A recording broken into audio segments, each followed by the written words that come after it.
ಆ ಎರಡು ನೆರಳುಗಳು ತುಂಬ ಹೊತ್ತಿನಿಂದ ನಡೆಯುತ್ತಲೇ ಇದ್ದವು. ದಣಿವು ಅಡರಿಕೊಂಡಿದ್ದಿರಬಹುದು, ಹೆಜ್ಜೆ ಸೋತಿರಲಿಲ್ಲ.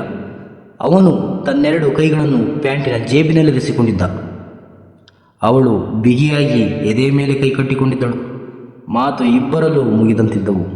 ಅವರನ್ನೀಗ ಕಾಡುತ್ತಿದ್ದದ್ದು ಶಿವಮೊಗ್ಗೆಯ ದಟ್ಟ ಚಳಿ ಮತ್ತು ಸಣ್ಣ ಕರುಳುಗಳನ್ನು ಅದಾಗಲೇ ಅರ್ಧ ತಿಂದು ಹಾಕಿದ್ದ ಕೆಟ್ಟ ಹಸಿವು. ಇನ್ನೇನು ದೂರವಿಲ್ಲ. ಶಿವಮೂರ್ತಿ ಸರ್ಕಲ್ಲು ದಾಟಿದರೆ 5 ನಿಮಿಷದ ನಡಿಗೆ. ಅಲ್ಲಿ ಕಾಣ್ತಿರೋದೇ ಸರ್ಕಲ್ಲು ಅಂದ ಆ ಹುಡುಗ. ಅಂದಳು ಹುಡುಗಿ. ಮಾತನಾಡಲು ಶುರುವಿಟ್ಟರೆ ಚಳಿಗೆ ಹಲ್ಲು ಕಟಕಟಿಸುತ್ತವೋ ಹಸಿವು ನೆನಪಾಗಿ ಬಿಡುತ್ತದೋ. ತಾನು ಯಾವುದಕ್ಕೆ ಎದುರುತ್ತಿದ್ದಾಳೋ ಅವಳಿಗೆ ಖಚಿತವಿರಲಿಲ್ಲ. ಅವಳ ಹೆಸರು ಪ್ರಾರ್ಥನಾ. ನಡಿಗೆ ಅವಳಿಗೆ ಹೊಸದಲ್ಲ. ಮೊದಲು ಚನ್ನರಾಯಪಟ್ಟಣದ ತನಕ ನಡೆದು ಬಂದಿದ್ದಳು. ತುಂಬ ದಣಿವೆನಿಸಿತ್ತು.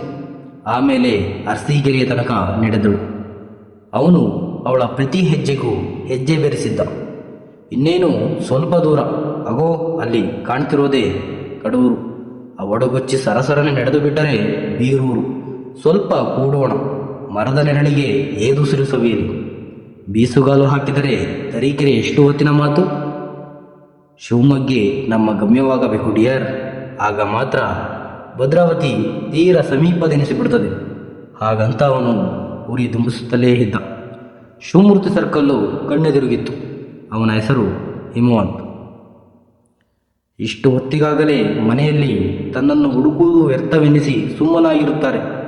ಮಧ್ಯರಾತ್ರಿ ಮುಗಿಯುತ್ತಾ ಬಂದಿದೆ. ಅಂಗಳದಾಚೆಗಿನ ಕೊಟ್ಟಿಗೆಯಲ್ಲಿ ತನ್ನ ಮೆಲುಕು ಹಾಕುವುದಕ್ಕೂ ರಜೆ ಹೇಳಿ ಮಲಗಿರುತ್ತದೆ. ಮನೆಯೊಳಗಿನ ಒಳಮನೆಯ ಕಂಬಕ್ಕೆ ಅಮ್ಮ ಆತು ಕುಳಿತು ನಿದ್ರೆ ಹೋಗಿರುತ್ತಾಳೆ. ಅಪ್ಪ ಎಲ್ಲಿದ್ದಾನೋ. ಅಟ್ಟದ ಮೇಲೆ ಅಣ್ಣ ಅತ್ತಿಗೆಯ ಮೇಲೊಂದು ಕಾಲು ಬಿಸಾಡಿ ಮಲಗಿರುತ್ತಾನೆ. ಪಕ್ಕದ ತೊಟ್ಟಿಲಲ್ಲಿ ಮಗು ಕುಸು ಕುಸು. ತಾನು ಮನೆ ಬಿಟ್ಟು ಬಂದು ಎಷ್ಟು ದಿನಗಳಾದವು. 5-6 ವಾರ ಕೂಡ ಮರೆತು ಹೋಗಿದೆ. ಹೀಗೆ ಹಿಮೋ ಹೆಜ್ಜೆ ಬೆರೆಸಿ ಜೊತೆಗೆ ನಡೆಯದೇ ಇದ್ದಿದ್ದರೆ ದಾರಿಯಲ್ಲಿ ಎಲ್ಲೋ ಕುಸಿದು ಮಣ್ಣಾಗಿ ಹೋಗಿರುತ್ತಿದ್ದೆ ಅಂದುಕೊಂಡಳು ಪ್ರಾರ್ಥನಾ. ತರೀಕೆರೆ ಬಳಿ ಎಡವಿಕೊಂಡ ಹೆಬ್ಬೆಟ್ಟು ಮತ್ತೆ ಉರಿಯತೊಡಗಿದೆ. ರಕ್ತ ಒರೆಸುತ್ತಿರಬೇಕು. ಬಲವಂತದಿಂದ ಕಾಲೆಳೆದಳು ಪ್ರಾರ್ಥನಾ.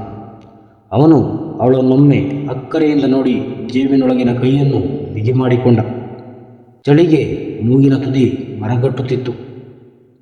ಯಾರು ನೀವು ಕೇಳಿ ಬಂದ ಗೊಗ್ಗರದನಿಗೆ ಇಬ್ಬರು ಕ್ಷಣಕಾಲ ಬೆಚ್ಚಿ ಬಿದ್ದಂತೆ ನಿಂತರು. ಶಿವಮೂರ್ತಿ ಸರ್ಕಲಿನ ಈಶಾನ್ಯ ಮೂಲೆಯಲ್ಲಿದ್ದ ಕತ್ತಲಿನಿಂದ ಅನಿರೀಕ್ಷಿತವಾಗಿ ಎದ್ದು ಬಂದಿತ್ತು ದನಿ. ಅದರ ಹಿಂದೆಯೇ ಎದ್ದು ಬಂದವನು ನೈಟ್ ಬೀಟಿನ ಪೊಲೀಸ್ ಪೇದೆ. ಮೈತುಂಬ ಕೋಟು ಧರಿಸಿದ್ದ. ಕಾಲಲ್ಲಿ ಎಣಬಾರದ ಬೂಟು. ಸರ್ಕಲ್ಲಿನಲ್ಲಿ ಉರಿಯುತ್ತಿದ್ದ ಬೀದಿ ದೀಪದ ಬೆಳಕಿನಲ್ಲಿ ಅವನ ಮುಳ್ಳು ಮುಖ ಮತ್ತಷ್ಟು ಗಡಸಾಗಿ ಕಾಣುತ್ತಿತ್ತು. ಯಾರು ನೀವು ಮತ್ತೆ ಕೇಳಿದ್ದ. ಸಾಕಷ್ಟು ಹತ್ತಿರಕ್ಕೆ ಬಂದಿದ್ದ. ಬಲಗೈ ಬೆರಳ ಸಂಧಿಯಲ್ಲಿ ಬೀಳಿಯೊಂದು ಕ್ರುದ್ಧಗೊಂಡು ಉರಿಯುತ್ತಿತ್ತು. ಅವಳಿಗೆ ಅದೇಕೋ ಪಕ್ಕನೆ ಅಪ್ಪ ನೆನಪಾದ. ನಾನು ಹಿಮವಂತ್. ಇವಳ ಹೆಸರು ಪ್ರಾರ್ಥನಾ. ತಣ್ಣಗಿನ ದನಿಯಲ್ಲಿ ಉತ್ತರಿಸಿದ್ದ ಹಿಮವಂತ್. ಎಲ್ಲಿಂದ ಬಂದ್ರಿ ಪೇದೆ ಕೇಳಿದ್ದ. ಚನ್ನರಾಯಪಟ್ಟಣದಿಂದ. ಎಷ್ಟೊತ್ತಿಗೆ? ಯಾವ ಬಸ್ಸು? ಟಿಕೆಟ್ ಎಲ್ಲಿ? ಪೇದೆ ಬಾಯಲ್ಲಿ ಪ್ರಶ್ನೆಗಳಿನ್ನೂ ಇದ್ದವು. ಬಸ್ಸಿಗೆ ಬರಲಿಲ್ಲ, ನಡೆದುಕೊಂಡು ಬಂದಿದ್ದೀವಿ. ಟಿಕೆಟ್ ಎಲ್ಲಿಂದ ತರಲಿ? ಮನೆಗೆ ಹೋಗಬೇಕು. ಹಿಮವಂತನ ಉತ್ತರಗಳು ನಿರರ್ಗಳ. ಮುಳ್ಳು ಮುಖದ ಪೇದೆ ತನ್ನ ಕಳವಳಗಳಲ್ಲೆಲ್ಲ ಆಶ್ಚರ್ಯ ತುಂಬಿಸಿಕೊಳ್ಳುತ್ತಿದ್ದ. ಚನ್ನರಾಯಪಟ್ಟಣದಿಂದ ನಡೆದು ಬರುವುದೇನು ತಲೆಗಿಲೆ ಕೆಟ್ಟಿದೆಯಾ? ನಂಬುವ ಹಾಗಾದರೂ ಹೇಳಬೇಕು. ಸುಳ್ಳು. ನಡೀರಿ ಸ್ಟೇಷನಿಗೆ. ಹುಡುಗಿನ ಆರಿಸಿಕೊಂಡು ಬಂದರೂ ಆಗಿದೆ. ಎಲ್ಲಾದರೂ ಮಿಸ್ಸಿಂಗ್ ಕೇಸು ದಾಖಲಾಗಿದೆಯೋ ಏನೋ. ಸಾಹೇಬ ಒಳ್ಳೆಯವನಲ್ಲ. ಎಸ್ಐಗಳೆಂದರೆ ಹೇಗಿರ್ತಾರೆ ಗೊತ್ತಲ್ಲ, ಭಯಂಕರ ಸ್ಟ್ರಿಕ್ಟು. ಇನ್ನೊಂದು ಸಲ ಹೇಳ್ತೀನಿ, ನನ್ನ ಹೆಸರು ಹಿಮವಂತ್. ಇವಳು ಪ್ರಾರ್ಥನಾ. ಇಬ್ಬರಿಗೂ 18 ದಾಟಿದೆ. ಬಂದು ಕರೆದರೆ ಬೆಳಗ್ಗೆ ಎಲ್ಲಿಗೆ ಬೇಕಾದರೂ ಬರ್ತೀವಿ. ಸರ್ಕಲ್ಲು ದಾಟಿದರೆ 5 ನಿಮಿಷದ ದಾರಿ. ಶಾಂತಯ್ಯ ಅಂತ ಇದ್ದಾರಲ್ಲ, ಮಂಡಿ ಮರ್ಚೆಂಟು, ಅವರ ಮನೆಯ ಹಿತ್ತಲಲ್ಲಿ ಬಾಡಿಗೆಗೆ ಇದ್ದೀನಿ. ಬಸ್ಸಿಗೆ ಬರೋಕ್ಕೆ ಚಾರ್ಜಿಗಿಲ್ಲ ಅನ್ನೋ ಕಾರಣಕ್ಕೆ ನಡೆದು ಬರಲಿಲ್ಲ. ನನ್ನ ಜೇಬಲ್ಲಿ 120 ರೂಪಾಯಿ ಇದೆ. ಹಿಮವಂತ್ ಮತ್ತೇನೂ ಹೇಳಲಿದ್ದ. ಮತ್ತೇಕೆ ನಡೆದುಕೊಂಡು ಬಂದ್ರಿ? ಗಪ್ಪನೆ ಬಾಯಿ ಹಾಕಿದ್ದ ಪೇದೆ. ನಾವು ಜೀವನ ಪರ್ಯಂತ ಒಟ್ಟಿಗೆ ಹೆಜ್ಜೆ ಹಾಕಬೇಕು ಅಂದ್ಕೊಂಡಿದ್ದೀವಿ. ಶಿವಮೊಗ್ಗದ ತನಕನಾದರೂ ಹುಡುಗಚ್ಚಿ ನಡೀತೀವೋ ಇಲ್ವೋ ನೋಡೋಣ ಅಂತ. ಇನ್ನು ಬಾಕಿ ಇರೋದು 5 ನಿಮಿಷದ ನಡಿಗೆ. ಅವಳ ಹೆಬ್ಬೆರಳು ಒಡೆದು ಹೋಗಿದೆ. ನನಗೆ ಜ್ವರ. ನೀವು ಏನೇ ಮಾಡಿದರೂ ಇವತ್ತು ಮನೆ ತಲುಪಲೇಬೇಕು. ತಡಿಬೇಡಿ ನಮ್ಮನ್ನು. ನನ್ನ ಮನೆಯ ಅಂಗಳದಲ್ಲಿ ನಿಂತು ನಾಳೆ ಬೆಳಿಗ್ಗೆ ಸೂರ್ಯೋದಯ ನೋಡ್ತೀವಿ.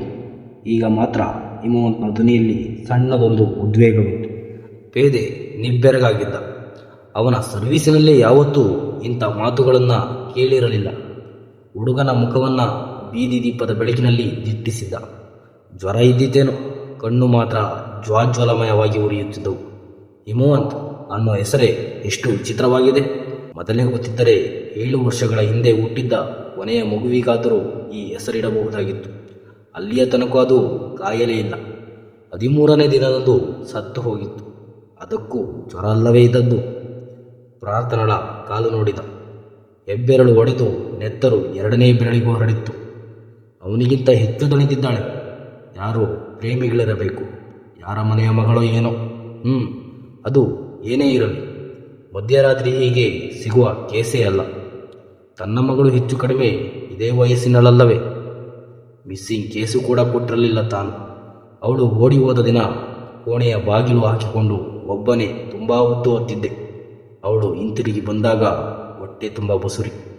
ಅಬ್ಬಾ ಜಾನ್ ಅಂತ ತನ್ನನ್ನು ಒಬ್ಬಿಕೊಂಡು ಎದೆಯಗಲಕ್ಕೂ ಹೊತ್ತಿದ್ದಳು.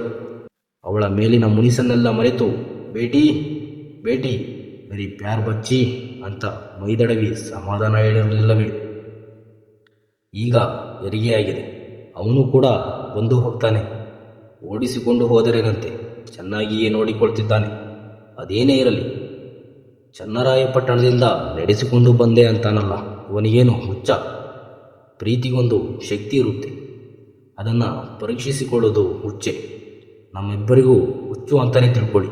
ವಿಪರೀತ ಚಳಿ, ನಾವು ಮನೆಗೆ ಹೋಗ್ತೀವಿ ಅಂದು ಬಿಟ್ಟ ಹಿಮವಂತ್. ಹೋಗು ಮಾರಾಯ, ಏನು ಪ್ರೀತಿನೋ ಎಂಥ ಶಕ್ತಿನೋ. ಸರೋವತ್ನಲ್ಲಿ ಹೆಣ್ಣು ಮಗನ ನಡೆಸಿಕೊಂಡು ಕರ್ಕೊಂಡು ಬಂದಿದ್ದೀಯಲ್ಲ, ತಲೆ ಸರಿಯಿಲ್ಲ ನಿಂಗೆ. ಬೇರೆ ಒಡಗುಟ್ಟುವ ದನಿಯಲ್ಲಿ ಸ್ವಾಗತಕ್ಕೆ ಬಿದ್ದಿದ್ದ.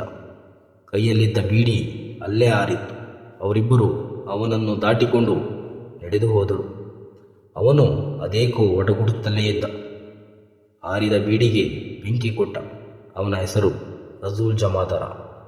ಮುಂದೊಂದು ದಿನ ಅದೇ ಶಿವಮೂರ್ತಿ ಸರ್ಕಲ್ನಿಂದ ಹೊರಟ 3 ಜನರ ಬದುಕು ತಮ್ಮನ್ನು ಯಾರು ಊಹಿಸಲಾಗದ ಗಮ್ಯಗಳಿಗೆ ತಲುಪಿಸುತ್ತದೆ ಎಂದು ತಾವು 3 ಜನ ತಮ್ಮದೇ ಆದ ವಿಲಕ್ಷಣ ಪಾತ್ರಗಳನ್ನು ನಿಭಾಯಿಸಲಿದ್ದಾರೆಂದು ಆ 3 ಪೈಕಿ ಯಾರೊಬ್ಬರಿಗೂ ಆ ಕ್ಷಣಕ್ಕೆ ಅನ್ನಿಸಿರಲಿಲ್ಲ.